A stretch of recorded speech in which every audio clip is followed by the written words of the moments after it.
background record in the cases of Callahan and Finney, as previously referenced, all counsel is present as well as the defendants. Mr. Reiser, do you have a motion for the court? I do, Your Honor. Thank you. And I did indicate to the court and counsel prior to the break that for Mr. Finley in file 25 FB 1004, I have 2 additional Sheriff's Department witnesses that were not available today, so I would be seeking a continuance, and that's in the CCW receiving and concealing a stolen motor vehicle and felon in possession of a firearm. I need Deputy Bechtel and Deputy Roy, and neither of those 2 witnesses were available today, both on vacation. And those are on for both defendants on the Ipsy Township. Correct. case. And then for Mr. Callahan in 25 FB 1001, the carrying with unlawful intent and the receiving and concealing a stolen motor vehicle, I need a continuance for the testimony of the Sheriff's Department witnesses.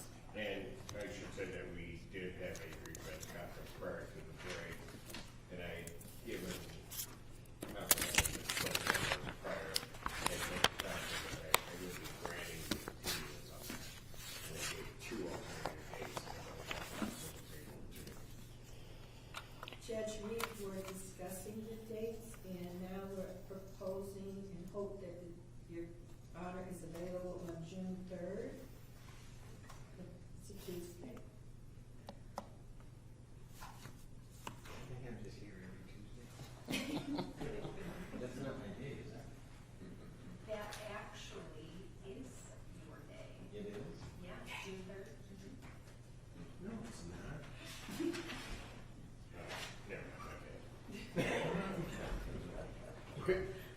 Mr. Barrow, is that June 3rd? That It works is, for you? yes. And that, okay. So on those 2 matters then, we gave the prelims started, Cleveland will be adjourned to June 3rd, 2025, 9 a.m. Thank you, Your Honor. That's before.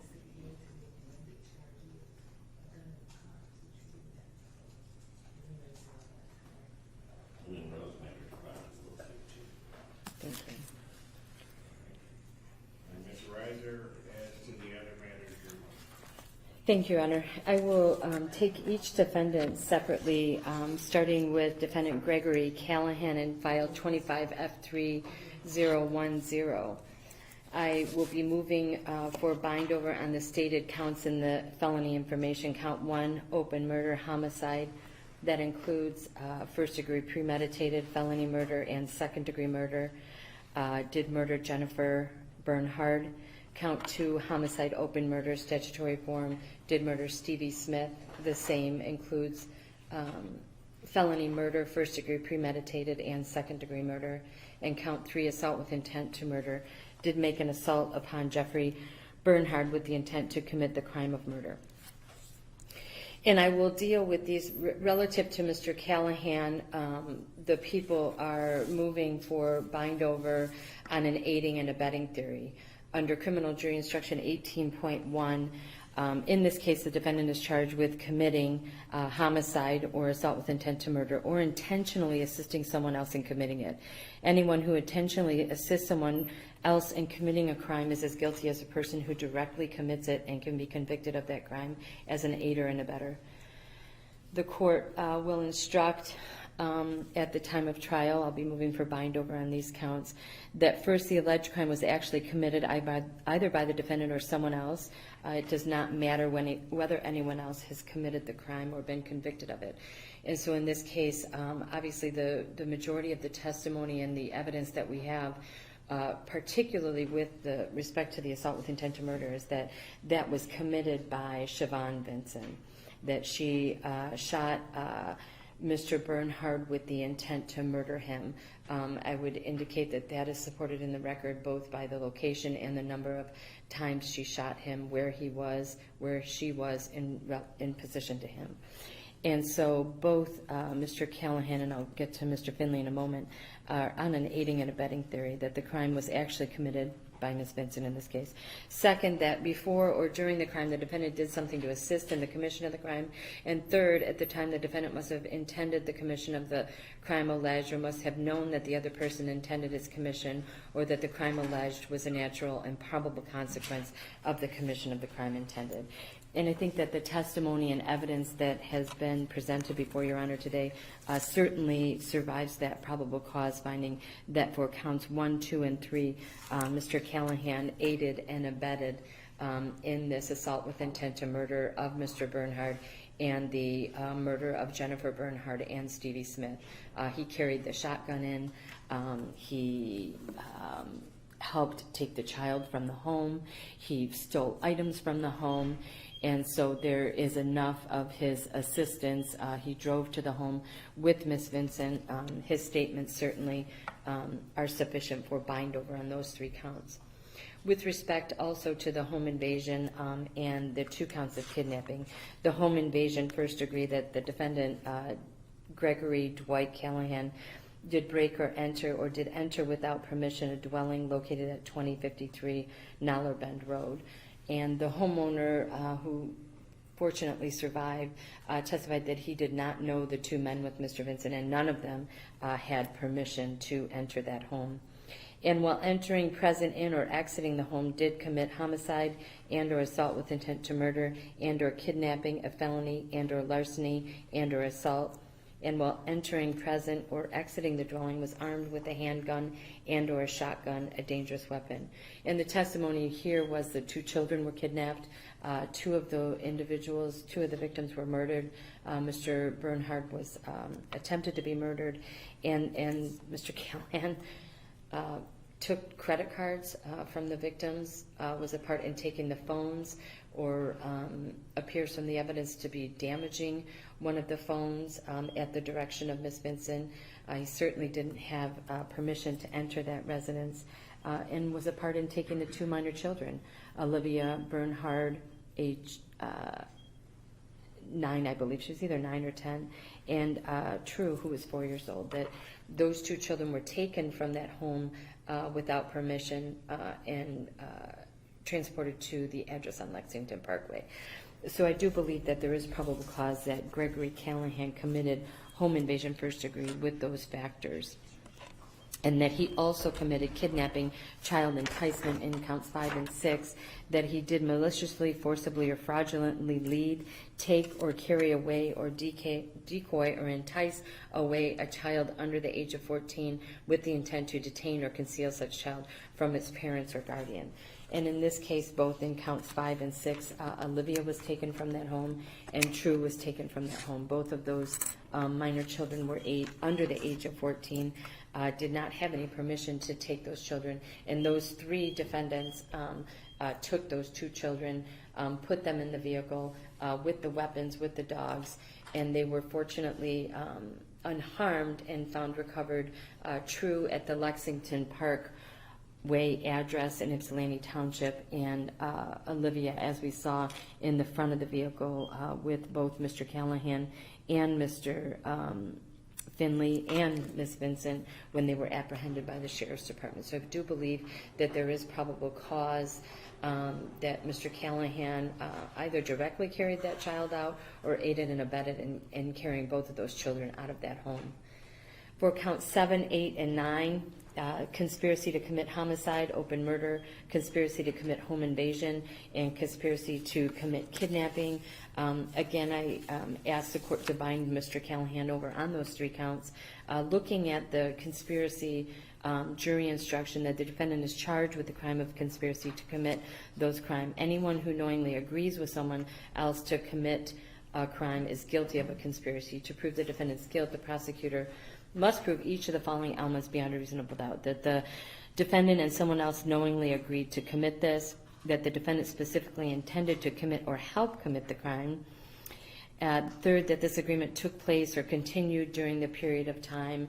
And I would submit to the court that this evidence is showing that at least they were together the day before, if not even longer, according to Mr. Callahan's statement that he was with Miss Vincent much longer.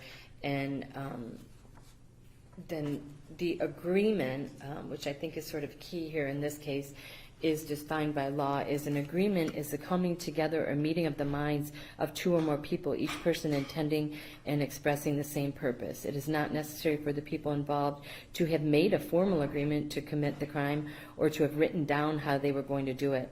In deciding whether there has been an agreement to commit a crime, you should think about how the members of the alleged conspiracy acted and what they said, as well as the other evidence. To find the defendant guilty of conspiracy, you must be satisfied beyond a reasonable doubt that there was an agreement to commit these crimes. However, you may infer that there was an agreement from the circumstances, such as how the members of the alleged conspiracy acted. And obviously, we're not at the beyond a reasonable doubt stage, but when you take a shotgun into a home of someone that you don't know to essentially rain terror and kidnap their children, that's a sort of meeting of the minds. That's an agreement that this is going to take place. His DNA's on the shotgun. He carried the shotgun. He followed the direction of Miss Vincent when this execution of these victims was taking place, when these children were being kidnapped. And then on his own accord, he went up and rummaged through their property, used their bathroom, and stole their jewelry. So I think that there is sufficient evidence to bind over on counts 7, 8, and 9 for Mr. Callahan. And finally, on count 10, that he did carry or have in his or her possession a firearm, to wit, a handgun and or a shotgun, at the time he or she committed or attempted to commit homicide, assault with intent to murder, or home invasion, or kidnapping. And I believe the evidence is clear here that he did carry the shotgun himself. He could also be convicted on an aiding and abetting theory of a felony firearm with Miss Vincent carrying the handgun. So for those reasons, we would move for bind over on the stated counts 1 through 10 in the information of Gregory Dwight Callahan. And I can stop there and let counsel respond, or I can go on to Mr. Finley. Which way would you? I would like to respond now, Your Honor. You may. You may see it? You may. Okay, thank you. Judge, I know this court is a very astute listener, and it will make its decision, as every other court does, on the evidence that was presented, or the lack of evidence. And based on the evidence that was presented, Mr. Callahan knew, true, yes. He admitted to the police officer that she said she wanted to go and get her child, and that it was her plan to kill them. That the evidence was that his role, based on the evidence, was simply to make sure people were not moving around, or that they didn't react. Based on the evidence that was presented to this court, it was Miss Vincent who killed Mr. Smith. It was Miss Vincent who killed Jennifer Bernhardt. And it was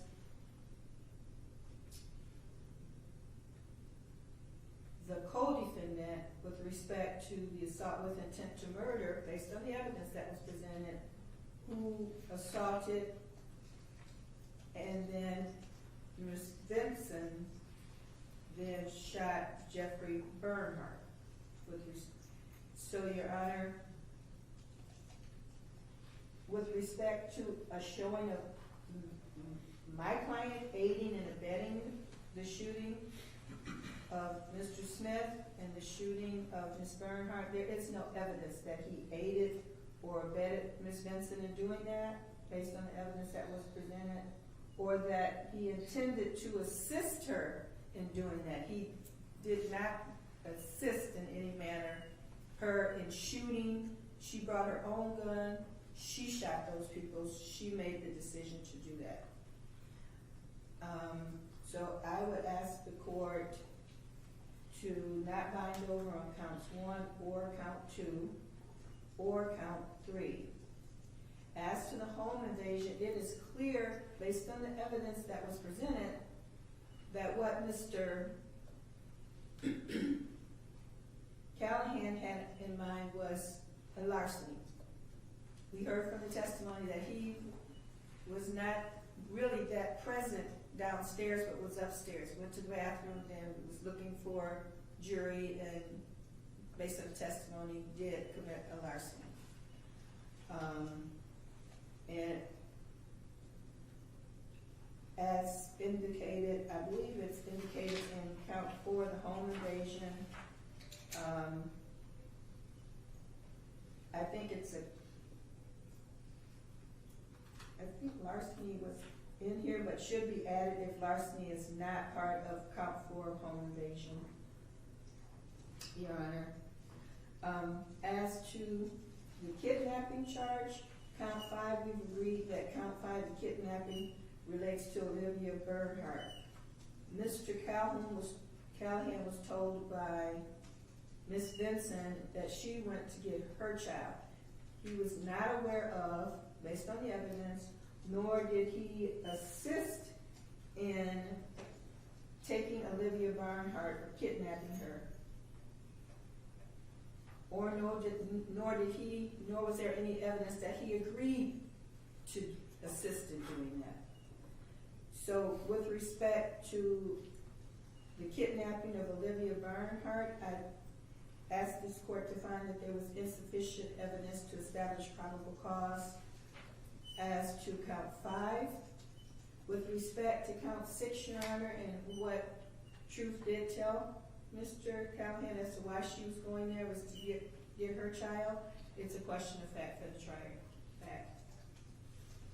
As to the conspiracy, it counts 7. Again, same argument, is insufficient evidence to show that he agreed or conspired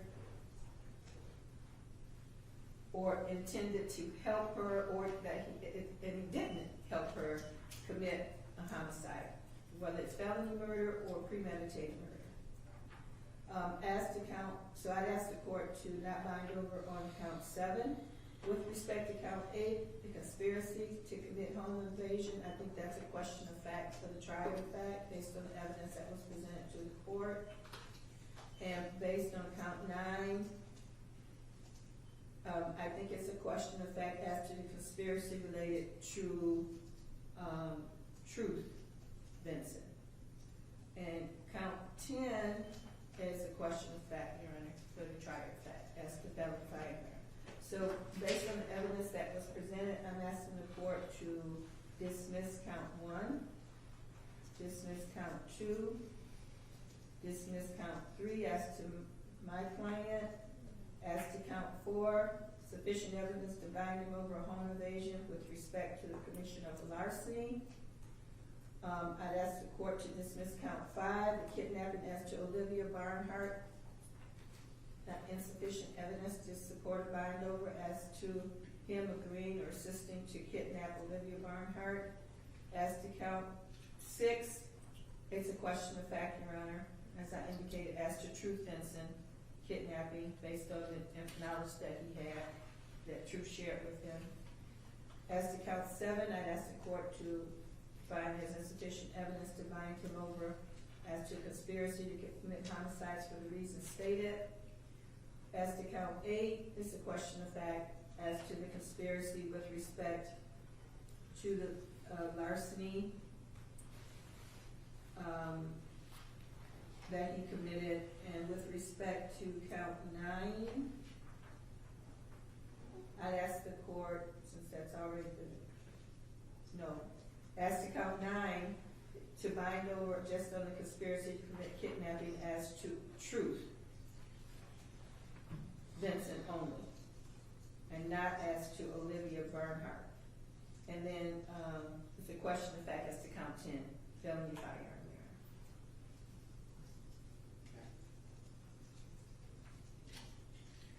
Mr. Ricer, was there anything else on this one? No.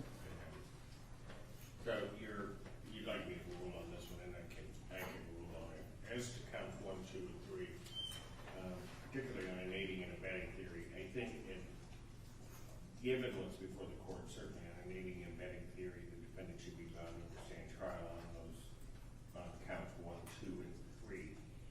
I would further note that while the court has heard the testimony in this case, a reasonable fact finder could conclude that there was additional involvement, maybe beyond an aiding and abetting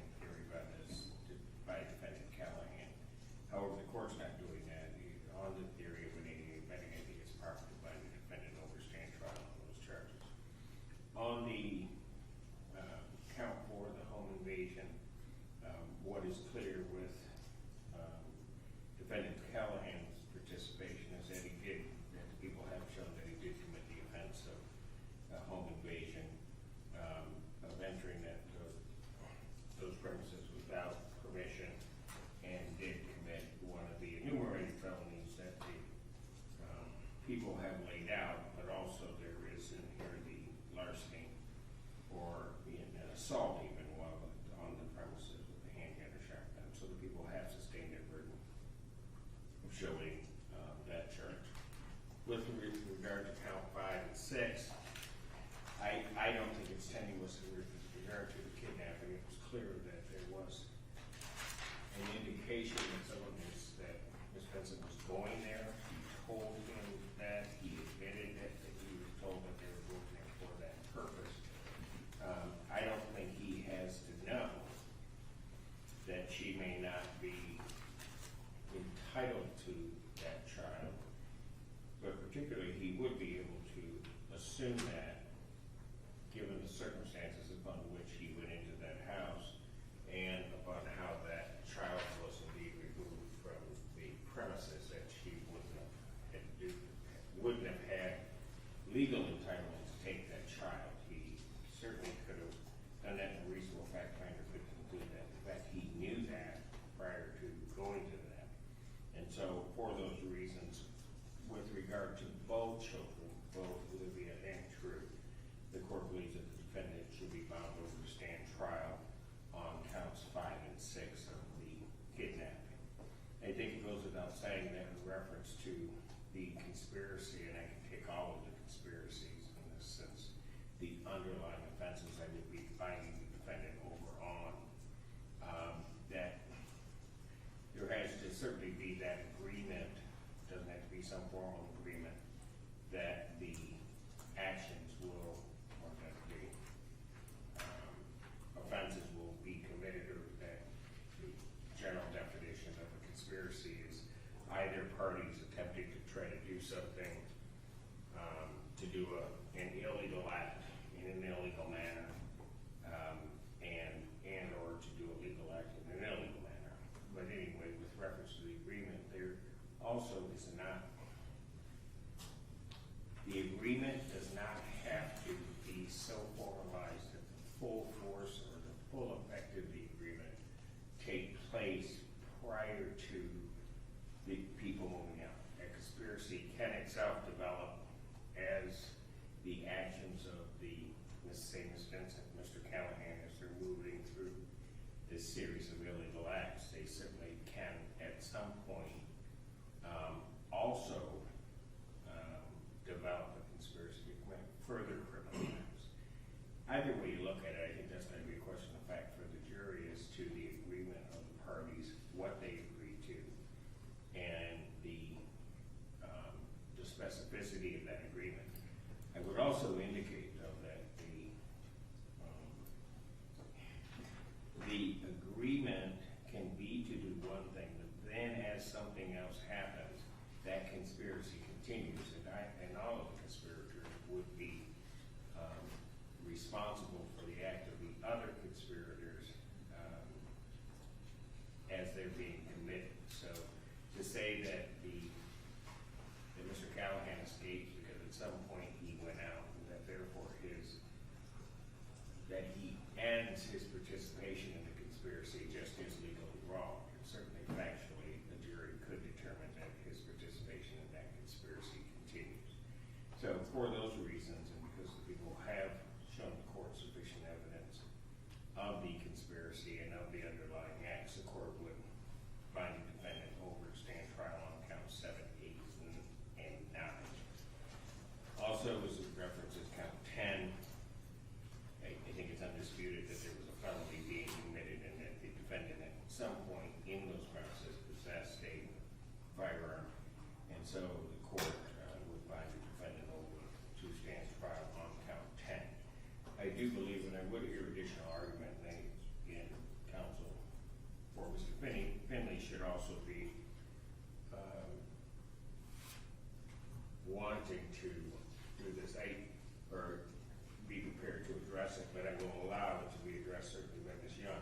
I'm going to add a count to this armed robbery because clearly the definition of that defendant, I think, should face charges with reference to the armed robbery and particularly the removal of the credit cards and jewelry from the premises. So I'm going to add a count of 11 of armed robbery to this complaint. The defendant will be bound to stand trial on that charge.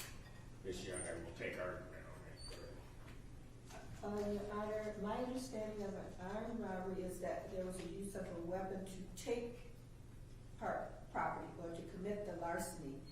The evidence was is that he went upstairs into a bedroom. There was no testimony that anyone was in the bedroom or that he pointed a weapon at anyone with respect to the taking of any property from that location. And so I think there's... Except while he has a shotgun in hand. Yeah, but he's upstairs and not taking anything from anyone. If I have an armed robbery and he enters on the lower premises, the very fact that I take property from a different location while still being armed, you're saying does not make one guilty of an armed robbery. Judge, there was no evidence that he took that weapon upstairs while he was there using the bathroom or looking for... The very fact that he brought it in and used force is going to, quite frankly, be the issue. All right, is there anything else on that? No, Your Honor. All right, then I go back to defendant over on the added count, 11 of armed robbery. Very well, Your Honor. Mr. Reiser, as it references Mr. Finn. Your Honor, so account 11, add account 11 will be MCL 750.529, armed robbery is a felony punishable to life or any term of years. And the general description of the property taken will be money, jewelry, and or credit cards. Yes. Judge, there was no testimony that my client took money? The victim testified that money was taken at gunpoint. He had to transfer $5,000. Not from Mr. Callahan was not involved with that. But counsel, let me just say this. You're looking at the specifics of a defendant's action. If they all enter, just hypothetically, but I don't think it's really hypothetical because I've heard the testimony. If they all enter the premises and then begin to take property from different people at that location via some use of force or violence, whether it be the credit cards upstairs, the credit cards from Mr. Bernard's wallet or Bernhardt's wallet, or whether it be money or quite frankly, even the Zelle transactions, all of those things can be the basis upon which he's responsible for that if they're all conducting that. But Judge, that would be a bind over based solely upon mere presence of the defendant inside the location, but not involved in the commission of the crime of the taking of money between Mr. Finley and... No. There is much more than mere presence. He has in his property, as the testimony revealed, one of the credit cards that actually belongs to Mr. Bernhardt. Yes, Your Judge. I'm talking about the money in the Zelle transaction. There was no testimony my client was involved in that, was present when it took place in that room, or even knew that it was taking place. And I think his knowledge, his intent, all of that may become indeed a question of fact. But based upon what I've heard, I think I have sufficient evidence to find more on the additional life offense of our crime. Very well, Your Honor. And the dog, Your Honor, they also took the dog by force. Yes, and also there's going to be, and the dog being property, that was taken. So, I mean, then add that to the list. All right. As to Mr. Finn.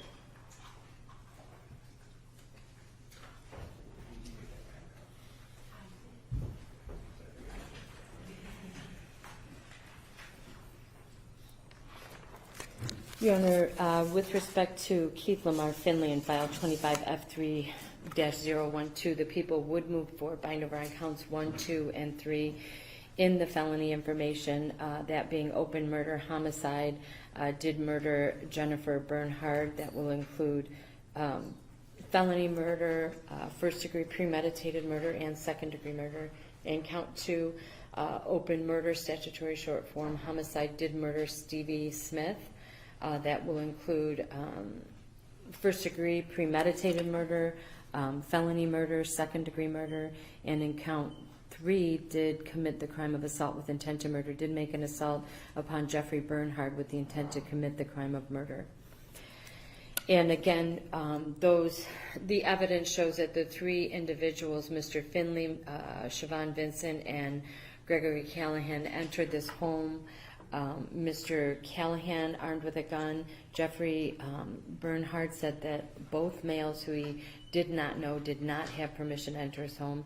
Both were armed with a weapon, and Miss Vinson was also armed with a weapon that she ultimately shot him with in the head and the shoulder. And so, although Mr. Finley, the evidence is not that he pulled the trigger in attempting to murder Jeffrey Bernhard, that he certainly can be found guilty on an aiding and abetting theory, that he did assist someone else in committing the crime. That person is as guilty as a person who directly commits it and can be convicted of the crime as an aider and abetter. Mr. Finley was in the home, was present. His boot, he admittedly kicked Stevie Smith when he was on the ground, and Stevie Smith suffered facial trauma, according to Exhibit 7, according to the autopsy report. So he can be bound over, and we're asking that he be bound over on count 1, 2, and 3, the assault with intent to murder Jeffrey Bernhard, the homicide of Stevie Smith, and the homicide of Jennifer Bernhard. He was in that home aiding and abetting. He had no permission to enter the home. So we would ask that based on the testimony, you also bind Mr. Finley over on home invasion first degree, that he entered, that he did break and enter or enter without permission the home located at 2053 Nowler Bend. And that there's one correction and or that should be included in this, that and while entering, present in, or exiting did commit homicide, kidnapping, and or assault with intent to murder, a felony, or a larceny, or an assault, and while entering, present in, or exiting the dwelling was armed with a shotgun or a handgun, a dangerous weapon, and or, it should read, and or Jennifer Bernhard, Stevie Smith, Jeffrey Bernhard, Olivia Bernhard, and or Trulieth Robertson were lawfully present therein. So there should be an or after dangerous weapon, and or those individuals were lawfully present. And I believe that Mr. Bernhard's testimony supports that. Mr. Finley and his recovered property did have the Bernhard's credit card. He is in the vehicle when the two children are recovered. The two children that were kidnapped, he entered the home without permission. So there's certainly enough evidence on count 4 to bind him over on home invasion first degree. And that both children were taken from that residence without permission, True being the foster child of Jeffrey and Jennifer Bernhard, and Olivia Bernhard being the biological child of Jeffrey and Jennifer Bernhard. So after the parents are murdered and attempted to be murdered, their daughter is taken away by Mr. Finley, Siobhan Vincent, and Gregory Callahan, and fortunately is recovered approximately 20 miles away in the vehicle still with Mr. Finley and Mr. Callahan in Ypsilanti Township. So there is sufficient evidence that he did maliciously, forcibly, or fraudulently lead, take or carry away, or decoy or entice a child away under the age of 14 with the intent to detain or conceal such child from his parents or guardian. And they took both of those children. So in counts 5 and 6, Mr. Finley was in the vehicle when they arrived. He entered the home without permission, in the vehicle when they left with the children, and those children were fortunately later recovered. As to count 7, felony firearm, Mr. Bernhard saw both males who entered the home with a weapon in their hands. The testimony of Mr. Callahan is he had the long gun. The statement of Mr. Finley is he did not have a weapon, but I would indicate for probable cause purposes, I think the testimony of Mr. Bernhard is sufficient that he saw both men whom he did not know enter with a gun. I would additionally indicate that for the record, this defendant can be bound over on an aiding and abetting of a felony firearm. Anyone who intentionally assists someone else in committing a crime is as guilty as a person who directly commits it and can be convicted of that crime as an aider or better. And for the purpose of a felony firearm aiding and abetting, first, that the crime of possessing a firearm during the commission of a felony or attempted commission of a felony was actually committed, either by the defendant or someone else. It does not matter whether anyone else has been convicted of the crime. Second, that before, while the crime of possessing a firearm when committing or attempting to commit a felony was being committed, the defendant did something to assist in carrying, using, or possessing it. It is not enough to find that the defendant did something to assist in the commission of the underlying felony. By words, acts, or deeds, the defendant must have procured, counseled, aided, or abetted another person to carry, use, or possess the firearm during the commission or attempted commission of the felony. And that the defendant must have intended that the firearm be carried, used, or possessed by another during the commission or attempted commission of the felony. And I think that Mr. Bernhardt's testimony is sufficient that defendant had a firearm. And also, I think there is sufficient evidence that he aided and abetted. He knew that Siobhan Vincent was going there to get her child that was in foster care, and she had a gun. He talked all about the gun in his statement, the gun that she had on her lap. And when he got in there, he did do something to assist and aid. He watched these individuals, made sure they stayed in place. He had the blood on his boot from Stevie Smith, so he certainly the evidence is aided in the commission of this murder by kicking Mr. Smith likely in the face. That's how the people would submit he got the blood on his boot. And for 8, 9, and 10, that the defendant, there has been probable shown that Mr. Finley committed the crimes of conspiracy to commit homicide, conspiracy to commit home invasion, and conspiracy to commit kidnapping. And as I indicated earlier, I think there is sufficient evidence that when we talk about an agreement for a conspiracy, it's the coming together or meeting of the minds of 2 or more people, each person intending and expressing the same purpose. It is not necessary for the people involved to have made a formal agreement to commit the crime or to have written down what they're going to do. In deciding whether there was an agreement to commit a crime, you should think about how the members of the alleged conspiracy acted and what they said, as well as what the other evidence shows. And I think in this case it's very clear that the 3 of them drove from Detroit to Northfield Township with 2 weapons in the car, with the planned intent of taking this child. And then when they got in the house where they had no permission to enter, they murdered 2 individuals and tried to murder the 3rd adult in the home. That they all acted in concert, wreaked havoc on this family, and this mother of the child was executed in her own home. And this defendant, Keith Lamar Finley, was a part of that. He aided and abetted. He had their credit card. He was a part of taking the children. He was a part of taking the dog. So we would ask that you bind him over to circuit court on counts 1 through 10. Let me see, stop it. All right, so Judge, if I can sit here Yes, because that's I can fine. position my laptop better. Yes, sir. All right, so Judge, all right, the testimony of Mr. Jeffrey Bernhardt was unequivocal that Siobhan Vincent was running the show, she exerted control, those were his words. And the evidence shows that she killed them. It was the 9mm that was tested by the Michigan State Lab. So I think what's happening is they're conflating things here and hoping that a jury who would be more emotional would go for it. I understand there's a probable cause standard of proof. I know that probable cause does not equate to guilt beyond a reasonable doubt. However, for example, Mr. Bernhardt testified that he believes that 3 people had a gun, that each person had a gun. He couldn't describe that 3rd weapon. So this court still has to look at the totality of the evidence. This court still has to look at it. He couldn't describe, prosecutor just stated 2 guns in a car. 2 individuals with gun would be Ms. Vincent and Mr. Callahan. It's unequivocal. How do you know?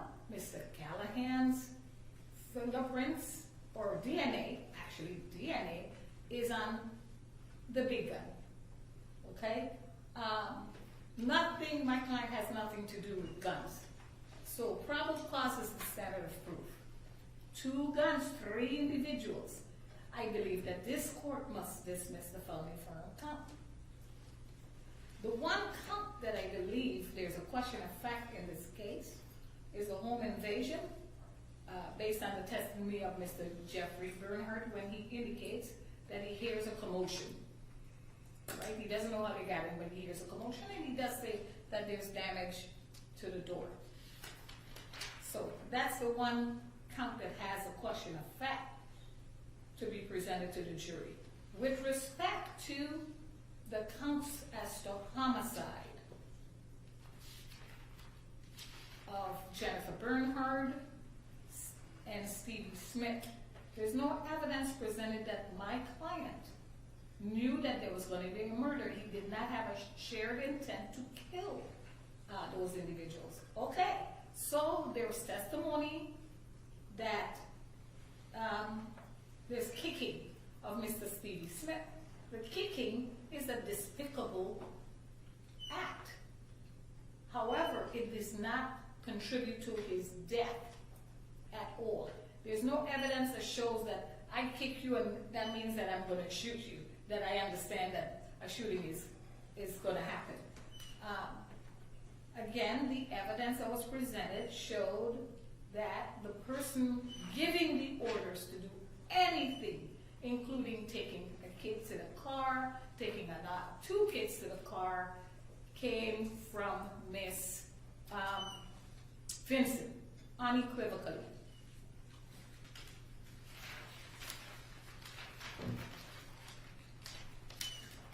So, for the same reason that I've argued as to defeat count 1 and 2, I'd ask the same for count 3. I'd ask that this court dismiss those counts against my client, there being no showing by probable cause that he intended any sort of killing or he assisted. To kick is not to shoot, it's a whole different story, Judge. So there's testimony that he's in the car when the kids, and you see kids off of the exhibit 17, you see them under the ring camera footage from Lexington Parkway. There's no evidence that he helped or enticed or encouraged to take any child, okay? So it's a terrible situation that he's mixed up in, but the evidence still has to show that. No agreement as to murder, nothing is presented here. There was no expressed intent on my client's part, so there's count 8, conspiracy to commit a homicide. There is no evidence as to that, Judge. As to the home invasion, as to count 9, so I'll concede there may be a question of fact as to that, based on the testimony of Mr. Bernhardt. So I would concede only counts 4 as to questions of fact, counts 4 and counts 9. There's nothing to show an agreement, implicit or expressed, as to kidnapping on his part. I'd also ask that count 10 be dismissed. So the only thing that I would argue, that arguably there's a question of fact about, is as to count 9, the conspiracy to commit home invasion, and count 4, Judge. Thank you very much. With reference to Mr. Finley's case. Oh, I forgot also. Oh, go ahead. I forgot that you added armed robbery. Yes, go ahead. There is testimony, I think his name is Basso, Sergeant Mason. Sergeant Basso. So there's testimony that someone handed him, Sergeant Basso, a Mickey Mouse credit card that they're alleging came from Mr. Finley. I think that would be incompetent hearsay evidence, Judge. You're saying, hey, we got this from Finley, and he's repeating it, we got it from Finley. I don't think they've showed that at all, so I respectfully ask that that count not be added. Thank you. With reference to Mr. Brennan, I would incorporate some legal findings with regards to the law that I made in Mr. Callahan's bind over. With reference to counts 1, 2, and 3, which are the homicide murder of Jennifer Bernhardt and Stevie Smith, the court would find that on an aiding and abetting theory, and I think, frankly, the case is stronger as it regards Mr. Finley because he's present at the time, if you use an aiding and abetting theory, he's present while these executions are happening. That also would apply to the count 3, which is the assault with intent to murder regarding Jeffrey Bernhardt. On an aiding and abetting theory, there is sufficient evidence upon which the defendant, a reasonable fact finder, could conclude that the defendant committed those offenses. The defendant has, in this case, has conceded the home invasion charge with regard to that being a question of fact, and I would agree, given the testimony in this case, and would bind the defendant over on that charge. So that I'm clear up to this point, I'm binding the defendant over on count 1, 2, 3, and 4. With regard to counts 5 and 6, which on his complaint are the kidnapping charges, again, on an aiding and abetting theory, there's also testimony that the children left, at least one of the children left the premises with this defendant as he left the premises, that clearly he's involved in the kidnapping. He understands why he's going to the location based on the testimony in this case. And his statements to the police officers, doesn't know where he's going, why he's going, and the like. But he does know why he's going. He doesn't necessarily know where he's going. He gets there. He participates, at least to the extent of being present, in the killing of these individuals. And it's there when it happens. And actually, while it may not have been the cause of death, you may be right, counsel, just the kicking of an individual that has been shot, so much so that there's a blood spatter which is on him. And with reference to the kidnapping, what's clear to the court is that there's sufficient evidence that a jury could conclude that the defendant committed those offenses and would bind the defendant over. The felony firearm, I would agree with the people that also can be on an aiding and abetting theory. And one also has to remember, maybe it's an issue that has to be argued to a jury, that Mr. Bernhardt testified that there were 3 weapons. He was having issues describing the details of the weapon, but he was very clear, very candid, where if he couldn't remember something, he said he couldn't remember. But he remembers the weapon but could not describe it. Given what he's been through, I certainly maybe can understand why he may not remember that at this time it may be blocking, regardless. But he testified very clearly that there were 3 weapons and that that the 2 men had weapons. On that testimony alone, the defendant could be bound over to stand trial on this charge. With the reference to the conspiracy, and again, it's not this formal agreement. That agreement, quite frankly, to commit homicide, frankly could have occurred between the killings of Stevie and Miss Bernhardt. That agreement and understanding that could have developed, a fact finder could conclude that that's what it developed. I think it developed much earlier than that. I think there was this intent, based upon what I'm hearing here today, that there was this agreement between them that these individuals, that the people in that premises would be killed. And quite frankly, as I listened to the testimony, I wonder why Olivia wasn't killed, but maybe, well,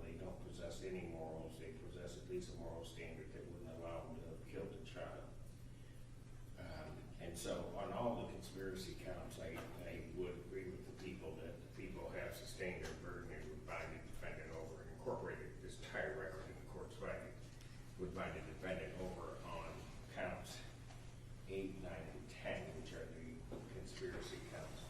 I would also, again, for the same reasons as referenced, Mr. Callahan would bind the defendant over an additional charge of armed robbery in this case. While counsel may argue factually that there is a piece of property that might be hearsay, maybe something that somebody doesn't believe, but it is sufficient at this stage to bind the defendant over and see that he participated in a robbery or the taking of some items from that premises. I would also note that the court could bind it over also on an aiding and abetting theory for the other larcenies or armed robberies that occurred that this defendant would have been present for and participated in. So he can be bound over to circuit court on all 11 counts.